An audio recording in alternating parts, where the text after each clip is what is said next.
ಇನ್ನು CM DK Shivakumar ಅವರಿಗೆ ಮತ್ತೊಂದು ಅಗ್ನಿ ಪರೀಕ್ಷೆ ಎದುರಾಗಿದೆ. ಸಂಪುಟ ಸವಾಲು, ಮೊದಲ ಸವಾಲು ರಾಮಲಿಂಗಾರೆಡ್ಡಿ ಅವರದ್ದಾಗಿತ್ತು. ಅದನ್ನ ಯಶಸ್ವಿಯಾಗಿ ಸಂಧಾನ ಮಾಡೋ ಮೂಲಕ ಸಕ್ಸಸ್ ಆದ್ರು ಡಿಕೆ ಶಿವಕುಮಾರ್. ಈಗ ಎರಡನೇ ಹಂತದ ಸಂಪುಟ ರಚನೆ ಇದೆಯಲ್ಲ, ಅದೇ ಸಿಎಂ ಡಿಕೆ ಶಿವಕುಮಾರ್ ಅವರ ಮುಂದಿರುವಂತಹ ದೊಡ್ಡ ಸವಾಲು. ಜೂನ್ 18ನೇ ತಾರೀಕಿನ ನಂತರ, ಅಂದ್ರೆ ರಾಜ್ಯಸಭೆ ಹಾಗೆ ವಿಧಾನ ಪರಿಷತ್ ಚುನಾವಣೆಯ ನಂತರ ಎರಡನೇ ಹಂತದ ಸಂಪುಟ ರಚನೆಗೆ ಡಿಕೆ ಶಿವಕುಮಾರ್ ಅವರು ಪ್ಲಾನ್ ಮಾಡಿಕೊಂಡಿದ್ದಾರೆ. 20 ಸಚಿವ ಸ್ಥಾನಕ್ಕೆ 40ಕ್ಕೂ ಹೆಚ್ಚು ಆಕಾಂಕ್ಷಿಗಳಿದ್ದಾರೆ. ಸಚಿವ ಸ್ಥಾನದ ಆಕಾಂಕ್ಷಿಗಳು ಬಿಗಿ ಪಟ್ಟನ್ನ ಹಿಡಿದಿದ್ದಾರೆ. ಹೊಸ ಮುಖಗಳಿಗೆ ಮಣೆ ಹಾಕೋಕೆ ಡಿಕೆ ಶಿವಕುಮಾರ್ ಒಲವನ್ನ ತೋರಿದ್ದಾರೆ. ರಾಜ್ಯಸಭಾ ಹಾಗೆ ಪರಿಷತ್ ಚುನಾವಣೆಯ ಬಳಿಕ ಸಂಪುಟ ವಿಸ್ತರಣೆಯಾಗುವಂತಹ ನಿರೀಕ್ಷೆ ಇದೆ. ಮೊದಲ ಸವಾಲು ರಾಮಲಿಂಗಾರೆಡ್ಡಿಯವರದ್ದಾಗಿತ್ತು. ಆ ಮುನಿಸನ್ನ ಶಮನ ಮಾಡೋಕೆ ಸುಮಾರು 30 ಗಂಟೆಗಳ ಕಾಲ ಒದ್ದಾಡಬೇಕಾಯಿತು ಸಿಎಂ ಡಿಕೆ ಶಿವಕುಮಾರ್ ಅವರು. ಫೈನಲಿ ಸಂಧಾನ ಸಕ್ಸಸ್ ಆಗಿದೆ ಅನ್ನುವಂತಹ ಮಾತಿದೆ. ರಾಜೀನಾಮೆಯನ್ನ ವಾಪಸ್ ಪಡ್ಕೊಂಡಿದ್ದಾರೆ ಸಚಿವ ರಾಮಲಿಂಗಾರೆಡ್ಡಿ. ಆದ್ರೆ ಇನ್ನೂ ಕೂಡ 20 ಸ್ಥಾನಗಳು ಖಾಲಿ ಇದ್ದಾವಲ್ಲ, ಆ 20 ಸ್ಥಾನಗಳಿಗೆ ಸಚಿವರನ್ನ ಭರ್ತಿ ಮಾಡಬೇಕು. ಯಾರಿಗೆ ಅವಕಾಶವನ್ನ ಕೊಡೋದು? ಇರೋದು 20 ಸ್ಥಾನ, ಆದ್ರೆ 40ಕ್ಕೂ ಹೆಚ್ಚು ಆಕಾಂಕ್ಷಿಗಳಿದ್ದಾರೆ. ನಾಯಕತ್ವ ಬದಲಾವಣೆಗಿಂತ ಮುಂಚಿನಿಂದ ಸಚಿವ ಸ್ಥಾನಕ್ಕಾಗಿ ಲಾಬಿ ಮಾಡ್ತಿರೋರಿದ್ದಾರೆ. ಹೊಸದಾಗಿ ಗೆದ್ದಿರುವವರಿಗೂ ಕೂಡ ಸಚಿವರಾಗುವಂತಹ ಬಯಕೆ ಇದೆ.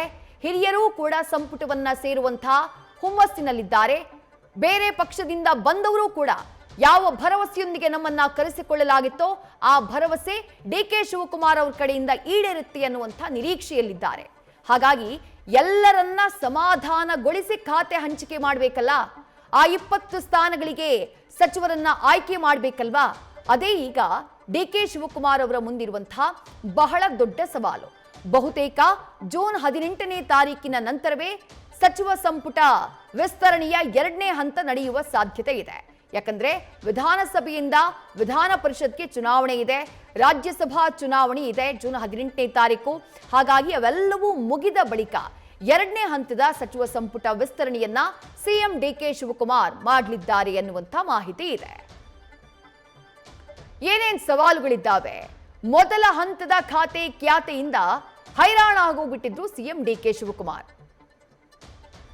ಡಿಕೆ ಶಿವಕುಮಾರ್, ಸಿದ್ದರಾಮಯ್ಯ ಹಾಗೆ ಬಿಕೆ ಹರಿಪ್ರಸಾದ್ ಸುರ್ಜೇವಾಲಾ ಎಂಟ್ರಿಯಿಂದ ಡಿಕೆ ಶಿವಕುಮಾರ್ ಅವರು ಸಂಕಟದಿಂದ ಪಾರಾದ್ರು. ಯಾಕಂದ್ರೆ ರಾಮಲಿಂಗಾರೆಡ್ಡಿಯವರ ಹಠ, ಅವರ ರಾಜೀನಾಮೆ ಅಂಥದ್ದೊಂದು ಸಂಕಷ್ಟದ ಸಿಚುವೇಶನ್ ಅನ್ನ ನಿರ್ಮಾಣ ಮಾಡಿಬಿಟ್ಟಿತ್ತು.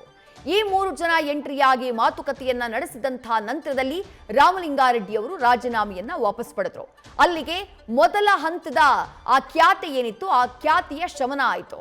ಮುನಿಯಪ್ಪ ಅವರು ರಾಹುಲ್ ಗಾಂಧಿ ಜೊತೆ ಮಾತನಾಡಿದ ನಂತರದಲ್ಲಿ ಸಮಾಧಾನಗೊಂಡ್ರು.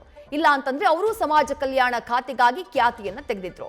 ಈಗ ಎರಡನೇ ಹಂತದ ಸಂಪುಟ ರಚನೆಯೇ ಡಿಕೆ ಶಿವಕುಮಾರ್ ಅವರ ಮುಂದಿರುವಂತಹ ದೊಡ್ಡ ಸವಾಲು. ಯಾಕಂದ್ರೆ ಸಿದ್ದರಾಮಯ್ಯ ಸಂಪುಟದಲ್ಲಿದ್ದಂತಹ ಘಟಾನುಘಟಿ ಹಿರಿಯ ಶಾಸಕರ ದಂಡಿದೆ. ಎರಡನೇ ಹಂತದಲ್ಲಿ ಖಂಡಿತವಾಗ್ಲೂ ನಮಗೆ ಅವಕಾಶ ಸಿಗುತ್ತೆ ಅಂತ ಹೇಳಿ ಹಿರಿಯ ಶಾಸಕರಿದ್ದಾರೆ. ನಮ್ಮನ್ನ ಕಡೆಗಣಿಸೋದಿಲ್ಲ, ನಮ್ಮ ಸೀನಿಯಾರಿಟಿಯನ್ನ, ನಮ್ಮ ಅನುಭವವನ್ನ ಕಡೆಗಣಿಸೋದಿಲ್ಲ ಅನ್ನುವಂಥ ನಿರೀಕ್ಷೆಯಲ್ಲಿದ್ದಾರೆ. ಸಚಿವ ಸ್ಥಾನ ಸಿಗದೇ ಇದೆ, ಹಿರಿಯ ಶಾಸಕರು ರೆಬೆಲ್ ಆಗುವ ಸಾಧ್ಯತೆ ಇದೆ. ಜೊತೆಗೆ ಖಾತೆಗಳು ಸಿಗದಿದ್ರೂ ಅಸಮಾಧಾನಗೊಳ್ಳುವಂತಹ ಸಾಧ್ಯತೆ ಇದೆ. ಹಾಗಾಗಿ ಇದನ್ನ ಯಾವ ರೀತಿ ಬ್ಯಾಲೆನ್ಸ್ ಮಾಡ್ತಾರೆ, ಎಲ್ಲರನ್ನ ಒಗ್ಗಟ್ಟಿನೊಂದಿಗೆ ಎಲ್ಲರನ್ನ ಜೊತೆಯಾಗಿ ಕರ್ಕೊಂಡು ಹೋಗುವಂತಹ ಸವಾಲು ಡಿಕೆ ಶಿವಕುಮಾರ್ ಅವರ ಮುಂದಿದೆ. ಅದೇ ಈಗ ಡಿಕೆ ಶಿವಕುಮಾರ್ ಅವರಿಗೆ ಸವಾಲಾಗಿ ಕಾಡ್ತಾ ಇದೆ. ನ್ಯೂಸ್ ಫಸ್ಟ್, ನಿರ್ಭೀತಿಯಿಂದ ನಿಮ್ಮ ಪರವಾಗಿ.